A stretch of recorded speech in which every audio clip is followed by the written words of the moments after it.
ఒక మిత్రుడు మరణిస్తే మనం ఏడుస్తాం కదా, కానీ ఒక వ్యక్తి తన ప్రాణ స్నేహితుడు మృతదేహాన్ని చూసి నవ్వేశాడు.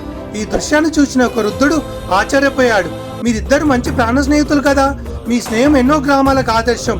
ఇప్పుడు ఎందుకు ఇలా నవ్వుతున్నావు? అప్పుడు ఆ యువకుడు, ఏం చెప్పను తాత, నా గుండె రక్తపు కన్నీరు కారుస్తుంది. కానీ నేను నా స్నేహితుడికి ఒక వాగ్దానం చేశాను, మేము ఎప్పుడు కలిసినా నవ్వుతూనే కలుస్తామని. నేను చనిపోయినప్పుడు నా అంత్యక్రియలకు నవ్వుతూ రావాలని అతను నాతో వాగ్దానం చేయించుకున్నాడు. ఎందుకంటే ఆ సమయంలో నీ కన్నీళ్లు తుడవటానికి నా చేతులు ఉండవనన్నాడు. ఆ వృద్ధుడు అతని మాటలు విని ఏడవడం మొదలు పెట్టాడు. నేను ఈ ప్రపంచాన్ని చాలా చూశాను, కానీ నీలాంటి నమ్మకమైన స్నేహితుడిని ఎప్పుడు చూడలేదు. స్నేహం నాశనం చేస్తుందని ఎవరు చెప్పారు? తోడుగా ఉండేవాడు దొరికితే ప్రపంచం గుర్తుంచుకుంటుంది అన్నాడు. నిజమైన స్నేహం మరణించినా గుండెల్లో జీవిస్తుంది. ఈ వీడియో మీకు నచ్చితే లైక్ చేయండి, షేర్ చేయండి. Thank you so much. Subscribe చేయడం మాత్రం మర్చిపోకండి.